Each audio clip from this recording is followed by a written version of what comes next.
Welcome to a riotous journey through the behind-the-scenes chaos, creativity, and brilliance that gave us one of Britain's greatest sitcoms, Fawlty Towers.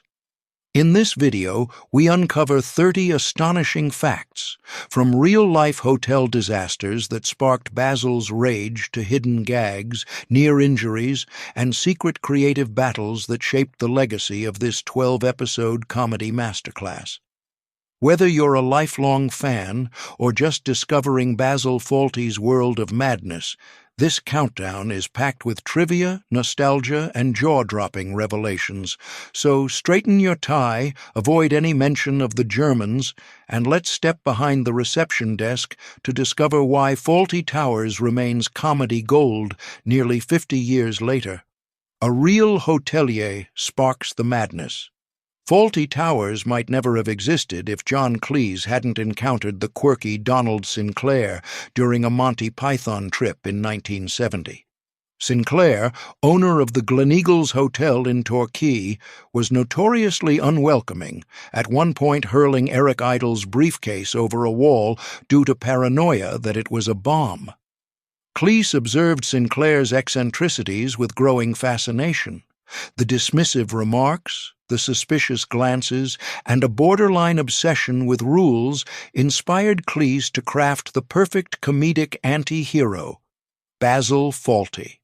Over the years, he recounted how Sinclair's sharp tongue and dismissive attitude became the blueprint for Basil's rudeness, setting the tone for the show's signature chaotic humor. By exaggerating those elements, Cleese and co-creator Connie Booth gave us a sitcom scenario where one man's prickly behavior repeatedly turns mundane hotel tasks into comedic catastrophe. Connie Booth, the understated co-creative force. Although John Cleese often gets the spotlight, Connie Booth was just as vital, co-writing every single Fawlty Towers episode and portraying the clever and underappreciated Polly. Booth's comedic instincts and knack for witty, tight plotting ensured that each installment would end in a glorious farce, one that watchers still analyze for its carefully orchestrated crescendos of chaos. Polly functioned as the level-headed anchor among the misfit staff. She wasn't simply a peripheral character. Her calm presence and secret exasperation with Basil grounded the show. Booth's real-world role mirrored Polly's on-screen function, the voice of reason who helped shape Basil's mania into comedic gold. Her input often surfaces in the crisp dialogue, especially whenever Polly must quell an argument or fix Basil's latest disaster with a clever fib. London over Torquay, filming that fooled the masses.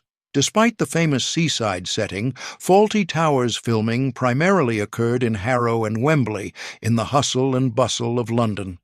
While Basil and Sybil ranted about Torquay, in reality, those frantic hallways and cramped reception spaces resided far from the beach.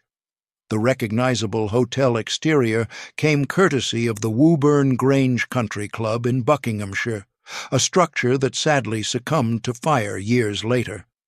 By placing the real filming in or near London, the production team sidestepped logistical issues like unpredictable coastal weather.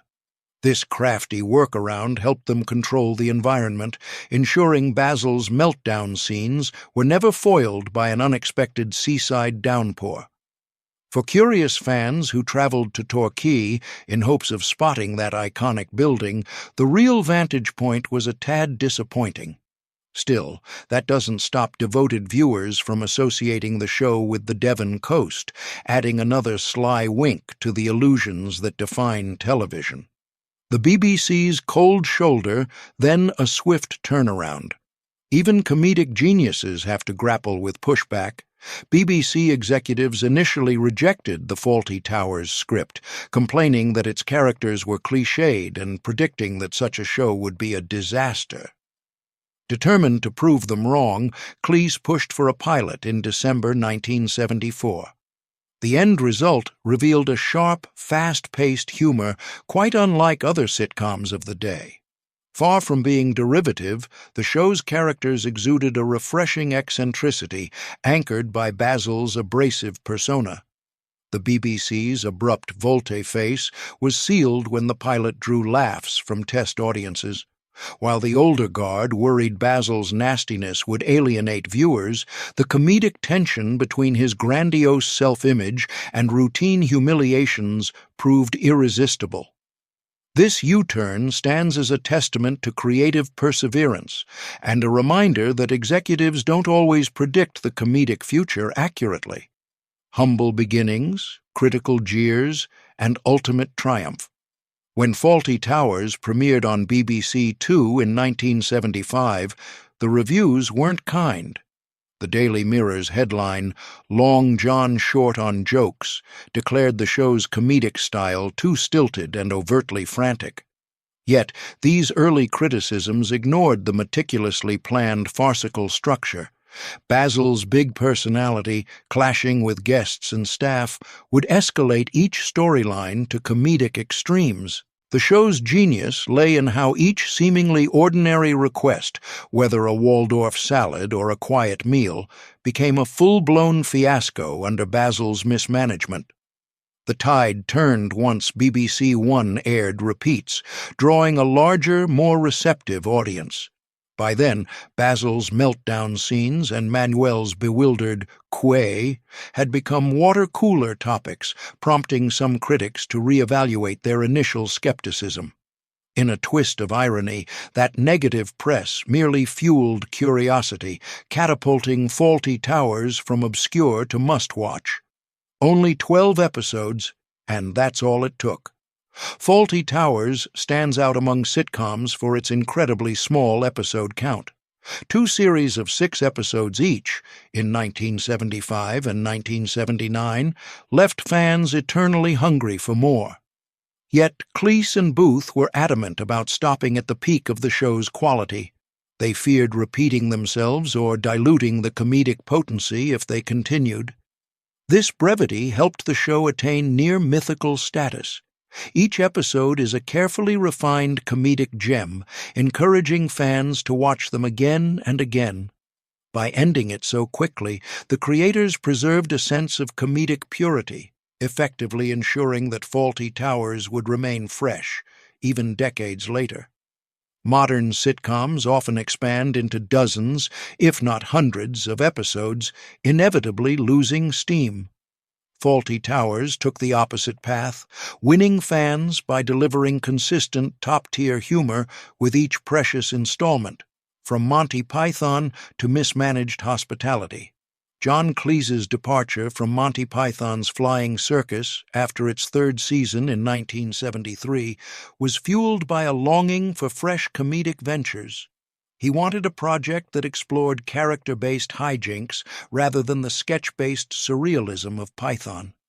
That ambition dovetailed perfectly with the idea of a deeply flawed hotel manager.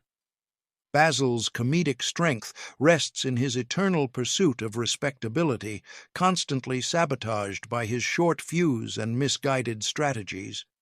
Monty Python fans might recognize echoes of Cleese's physical comedy in Basil's spindly posture and spastic movements, but this new role also enabled him to explore deeper comedic tension, especially in Basil's love-hate relationship with his own customers. Cleese's comedic evolution is evident. While Python was broad, often subversive, Fawlty Towers zooms in on social awkwardness, miscommunication, and Basil's relentless war against common sense. Andrew Sachs, the pain of being Manuel. Poor Manuel, forever at the mercy of Basil's snapping commands, Sybil's bellowing laugh, and the confusion of English idioms. Yet Andrew Sachs's experiences extended beyond comedic humiliation. In The Germans, a stunt dousing Manuel's jacket with a supposed fire-retardant liquid proved disastrous when it turned out to be acidic, burning Sachs enough to warrant BBC compensation. Then, in The Wedding Party, Cleese accidentally struck him too hard with a saucepan. These mishaps attest to the show's physically risky humor. Sachs, however, maintained unwavering dedication to bringing Manuel's sweetly naive spirit to life. Despite the injuries, he cherished his time on set, crediting the cast's chemistry and comedic excellence with overshadowing any on-set misfortune. Manuel's wide-eyed devotion remains a fan favorite, partly because Sachs infused the character with genuine warmth despite Basil's tirades. The sign that couldn't stay still. One of the show's subtle running gags involved the hotel's sign. Each episode featured a fresh anagram of Fawlty Towers. From innocuous rearrangements like warty towels to more audacious ones like flowery twats, these fleeting glimpses became little comedic Easter eggs. The mastermind was Ian McLean, a crossword puzzle whiz on the production team who discovered endless permutations that teased unsuspecting viewers. While audiences might initially overlook the sign, repeated watchers came to scan it obsessively at each episode's start. This small visual joke cleverly emphasized the chaos swirling around Basil's realm. If the hotel's own name can't remain stable, what hope does Basil have of controlling the daily mania inside? Critics, beware. Cleese's subtle revenge. John Cleese sometimes used Fawlty Towers to playfully exact revenge on critics who disparaged his earlier work. After Richard Ingram's tour into Monty Python in The Spectator, Cleese introduced a guest named Mr. Ingrams in the Anniversary episode. That hapless character found himself in a mortifying predicament with a blow-up doll, hardly a dignified cameo. This Easter egg might slip past casual viewers, but for those following Cleese's career, it's a mischievous footnote that underlines the show's irreverent spirit. Basil's short temper, after all, parallels Cleese's comedic approach, scathing observations delivered in brilliantly timed comedic payoffs. By weaving real-life digs into fictional scenarios, Cleese kept the show delightfully unpredictable for watchers in the know. Love lost, but comedy preserved. Connie Booth and John Cleese divorced in 1976. A tumultuous personal event that, incredibly, did not sabotage the show. The first series concluded just as their marriage ended, yet they carried on writing and producing the second series with surprising harmony. Fans often marvel at the seamless chemistry on screen, never suspecting that the creators' real-life partnership was dissolving behind the scenes. Booth continued to portray Polly with the same quiet confidence, while Cleese, as Basil, continued to turn minor mishaps into comedic meltdowns. The pair's commitment to comedic excellence outweighed personal grievances, a testament to their professionalism and mutual respect. Fawlty Towers' second series emerged sharper than ever, proving that comedic collaboration sometimes rises above personal heartbreak. Farewell to the real Gleneagles. The genuine Gleneagles Hotel in Torquay, central to the show's inspiration, was eventually demolished, replaced by a retirement home. Fans who made the trek to Torquay, hoping to witness the comedic aura of Basil's domain, found themselves visiting a site that had quietly slipped into history. Rumors circulated that Donald Sinclair's odd hospitality style continued to the end, though likely not as exaggerated as Basil's. Nonetheless, the building's disappearance elevated its role in the show's mythos. Without that physical structure, Fawlty Towers stands as a purely imaginative realm, part comedic fantasy, part real experiences spun out for maximum farce. For many fans, the demolition felt bittersweet, yet it further enshrined Fawlty Towers as a comedic relic, untethered to any single location. 2 weeks planning per episode, no detail overlooked. Typical sitcoms often push out scripts at breakneck speed, but Cleese and Booth were known to spend around 2.5 weeks just on episode outlines. They painstakingly mapped every misunderstanding, every miscommunication, ensuring each comedic thread would collide in a fireworks finale. This rigorous approach is why episodes like Gourmet Night or The Kipper and the Corpse feel so meticulously choreographed. Basil's panic escalates in sync with Sybil's sarcasm, Polly's desperate cover-ups, and Manuel's cluelessness. Nothing is random. That final comedic meltdown is the reward for careful planning. This discipline is unusual for a sitcom where improvisation can be common, but it suited the show's farcical nature. Fans still dissect each script, marveling at the intricate timing that transforms small mishaps, like a missing duck or a broken moose head, into unstoppable comedic avalanches. The mythical 13th episode.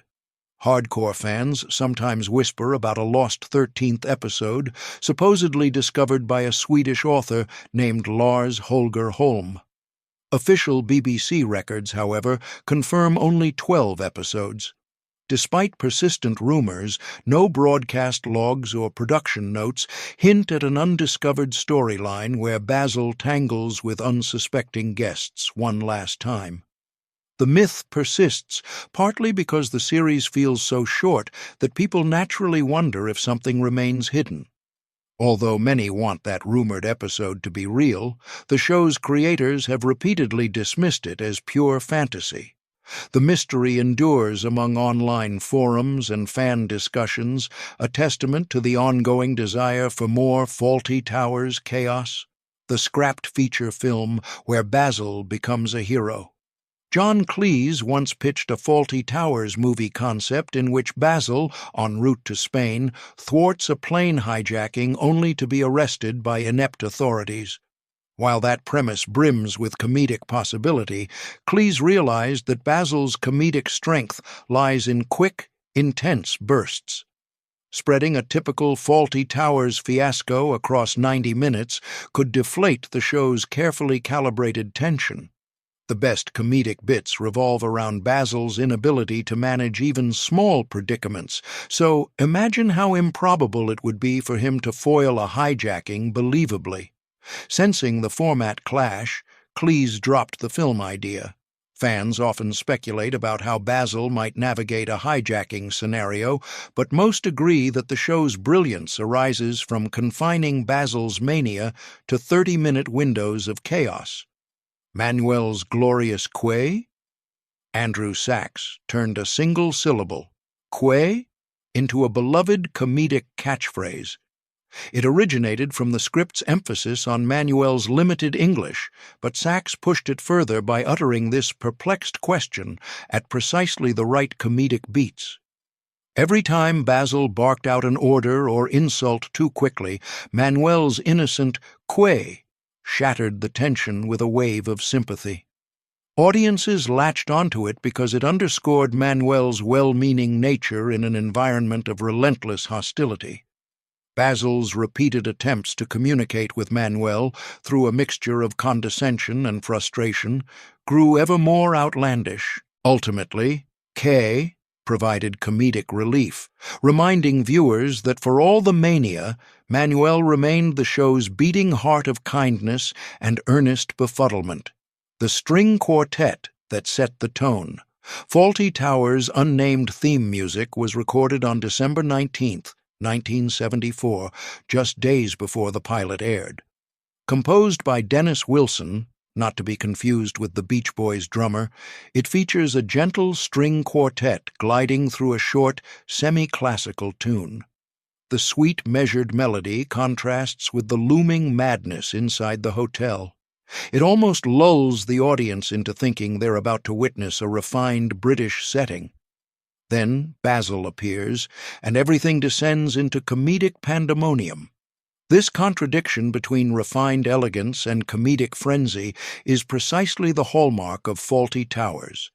The music frames Basil's world as one that tries to appear respectable, like a fancy reception desk, but quickly unravels into wild, unstoppable farce. Major Gowan's controversial edit. Modern sensibilities clashed with vintage comedy when a racist line from Major Gowan in The Germans was edited out by the BBC in 2013. This censorship stirred passionate debate. Some argued it undermined historical context, while others felt it rightfully removed offensive content. A Guardian poll found most readers opposed the edit, championing Fawlty Towers as a snapshot of past attitudes, warts and all. The show's comedic momentum often hinged on Basil's ignorance or the Major's out-of-touch remarks, highlighting the absurdity of prejudice. Whether you favor preserving the original or updating it to reflect contemporary values, the controversy spotlights how comedic relics can become cultural flashpoints, challenging us to reconcile timeless humor with evolving social norms. Beating the Austin 1100, Basil's epic meltdown. In Gourmet Night, Basil's frustration with his broken-down Austin 1100 culminates in a scene that fans voted as 1999's most momentous motoring moment. Furious and desperate to maintain a shred of dignity for his fancy dinner guests, Basil storms out of the car, grabs a tree branch, and thrashes the bonnet while shouting insults. This meltdown perfectly encapsulates Basil's comedic persona, a control freak undone by inanimate objects. Cleese's manic physical performance, from the flailing arms to the outraged barks, resonates with viewers who've encountered mechanical breakdowns at the worst possible times. The scene nails that universal feeling of exasperation and then amplifies it into comedic genius, a hallmark of Fawlty Towers at its best. Polly's hidden talents.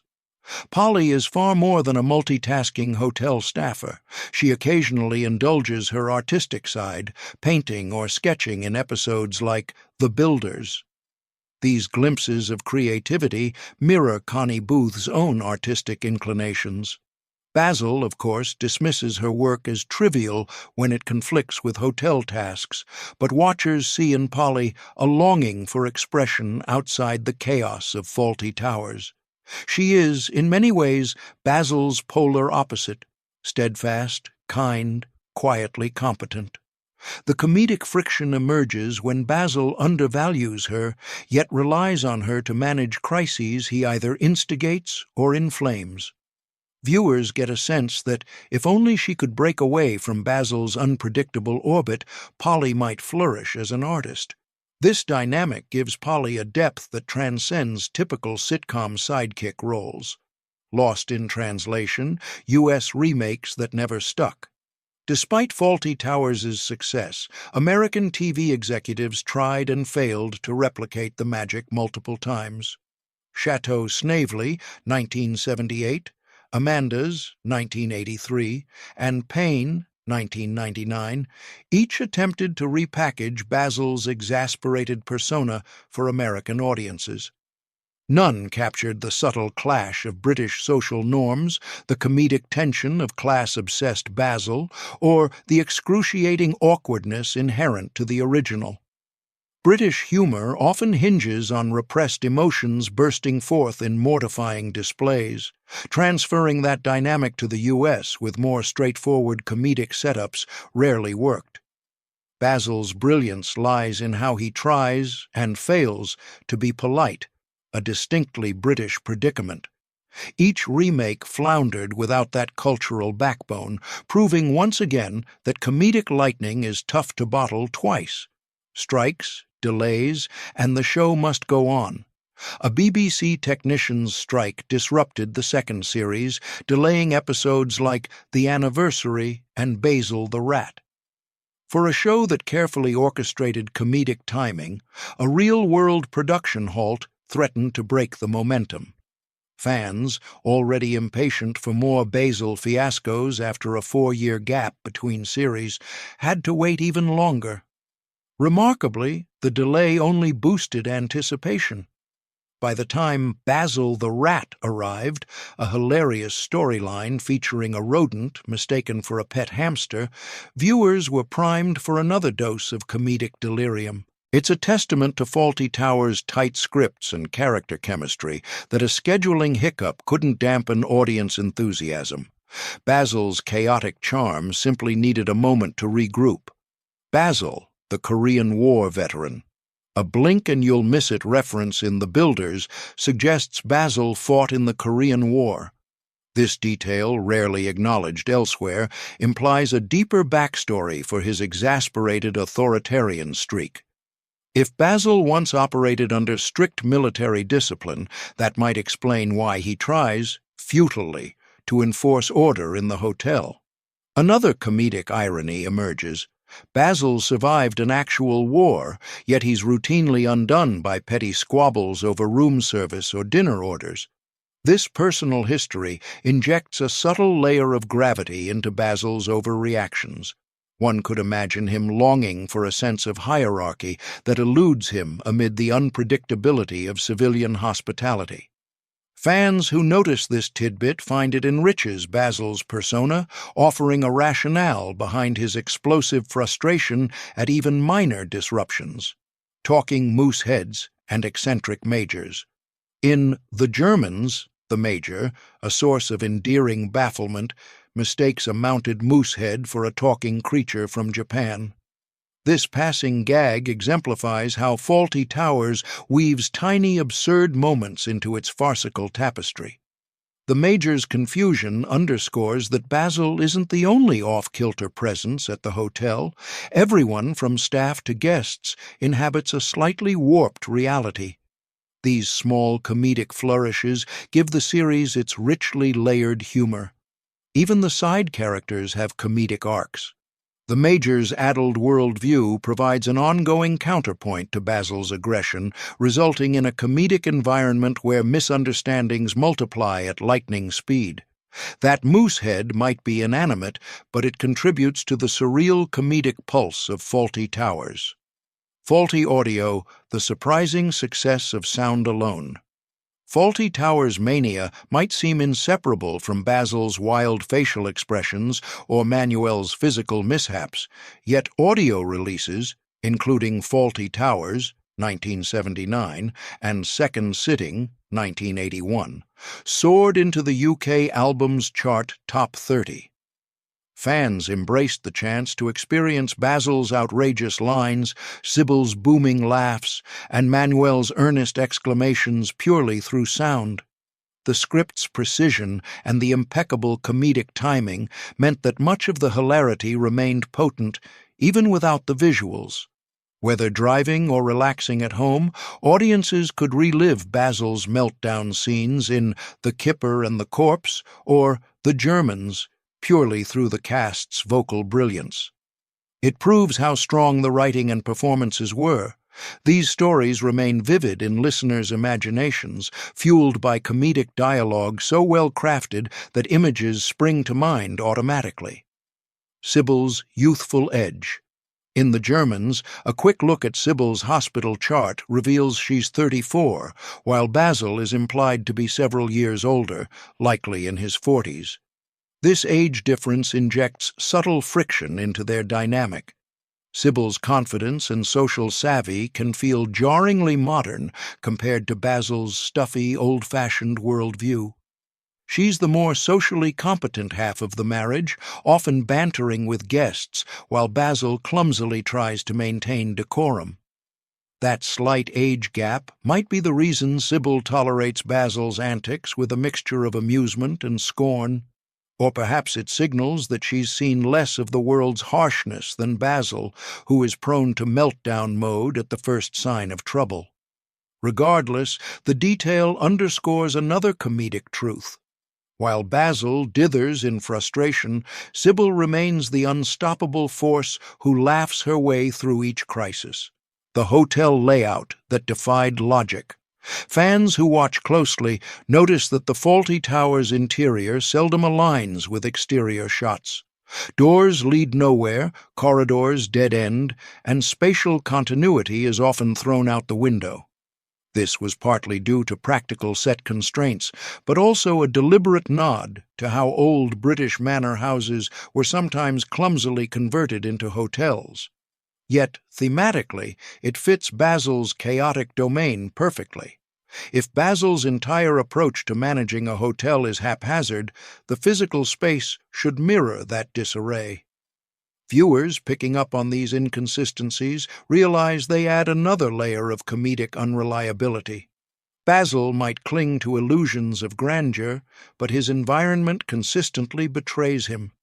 Even the building itself conspires to highlight how little control Basil truly wields. Star-studded guest appearances. It wasn't just the main cast that shone.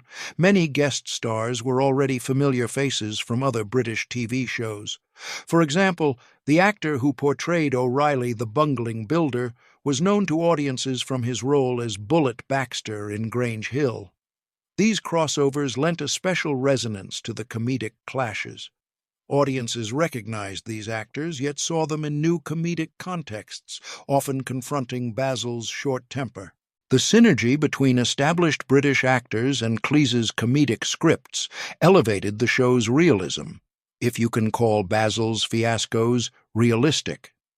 The constant influx of memorable guest stars also kept each episode fresh, as new comedic energies clashed with Basil's paranoia, Sybil's sarcasm, Polly's calm interventions, and Manuel's confusion, Basil's prototype in Doctor at Large.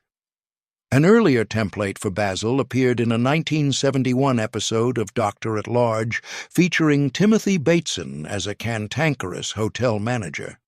Though minor, that cameo foreshadowed the comedic potential of an irritable Brit lashing out at guests. Cleese took the broad concept, an innkeeper who can't abide customers, and reshaped it into the far more elaborate Basil Fawlty. Observers might note key differences. Basil's comedic gold emerges from the interplay of social status, suppressed rage, and Sybil's overshadowing presence, something absent in that earlier cameo. Still, the seeds were sown. Perhaps Cleese witnessed that short portrayal and saw how audience laughter spiked at the notion of a hotel manager who's the polar opposite of hospitality. Fawlty Towers took that kernel and exploded it into 12 deliriously funny episodes that remain the benchmark for British farce. Crowned Best British TV Series and still going strong. In 2000, the British Film Institute crowned Fawlty Towers the best British television series of all time. Then, in a 2004 BBC poll for Britain's best sitcom, it placed 5th. Not bad for a show that ran just 12 episodes total. Cleese and Booth's disciplined writing, the pitch-perfect casting, and the intense comedic energy have kept it evergreen. Basil's flamboyant disasters, Sybil's cackling call of Basil from across the lobby, Manuel's wide-eyed devotion, and Polly's exasperated brilliance all remain iconic. Marathon rewatchers still find new subtleties, noticing background gags or tiny gestures that deepen the comedic tapestry. Fawlty Towers endures because it transcends era and geography. Modern audiences, whether British or international, see themselves in Basil's battles with petty daily annoyances or Manuel's language barriers. The show, in its brevity, carved an unassailable place in comedic history. Having influenced countless writers, performers, and fans, it stands as a reminder that comedic genius sometimes strikes in a mere dozen episodes, and that sometimes it's best to end on a high before the well runs dry. From its origins in an eccentric real-life hotel owner to the legendary sign Gags and the near-mythical Lost episode, Fawlty Towers has cultivated a unique lore. Basil Fawlty's quests, smothered by his hot temper, confounded by Manuel's confusion, and thwarted by Sybil's watchful gaze, remain as hilarious today as they were in the mid-1970s. The behind-the-scenes dramas, marriage breakdowns, and near-disastrous stunts only heighten the show's legendary status. Viewers return time and time again for that madcap alchemy of social satire, physical comedy, and scathing wit, amazed that so much comedic brilliance was packed into just 12 meticulously crafted episodes. It's a testament to how a single premise, executed to near perfection, can outlive entire franchises that crank out seasons by the dozen. And therein lies the magic of Fawlty Towers.